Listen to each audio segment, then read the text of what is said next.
হবে। আমি সংক্ষেপে বলবো, মানার মধ্যেই হচ্ছে কামিয়াব। ছোট এবং বড় যাকেই মানবা, তুমি যদি মানতে পারো তাহলে তোমার জীবনে সফলতা আসবে।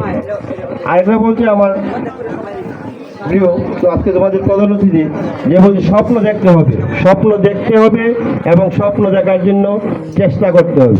আমি তোমাদেরকে একটা কথা বলতাম, প্রায় কাছে বলতাম, মনে আছে কিনা, যে মাঝিবিহীন নৌকা স্বপ্নবিহীন মানুষ একই সমান। যে মাঝিবিহীন নৌকা চলতে পারে না, ঠিক স্বপ্ন ছাড়াও একটা মানুষ জীবনে উন্নতি করতে পারে না, এটুকু মনে রাখবো। এই জন্য আমি, এখন তো আর সময় নাই, পরীক্ষা করে একদিন আছে, এই জন্য ইউনিক পরিবার তোমাদেরকে যা দিয়েছে, এখন তোমাদের দায়িত্ব হচ্ছে সেটা প্রয়োগ। এই জন্য পরীক্ষার প্রশ্ন নেওয়ার পরে যে প্রশ্ন আমাদের দেখবা, একটা দুইটা বা তিনটা প্রশ্ন তোমার কমনই পড়বে, কমন পড়বে না এমন কোনো বিষয় না। এই জন্য সেই প্রশ্নটা আগে লেখার চেষ্টা করবা, খাতা আমাদের কাটাকাটি কম করার চেষ্টা করবা।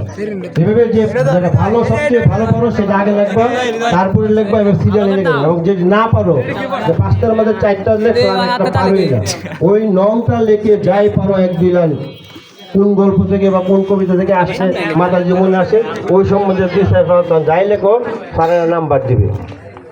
যেহেতু গরম বেশি, আমি আর বক্তব্য দীর্ঘায়িত করবো না।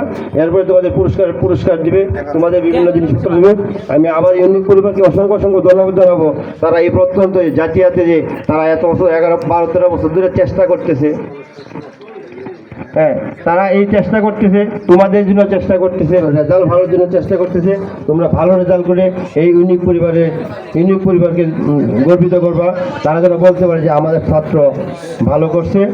এই জন্য আমি ইউনিক কোচিং পরিবারের সকল সম্মানিত শিক্ষক মহোদয়কে এবং উপদেষ্টা মণ্ডলী যারা আছেন সকলকে অসংখ্য অসংখ্য ধন্যবাদ জানিয়ে আজকের এই বিদায় সংবর্ধনা দোয়া মাহফিল অনুষ্ঠানের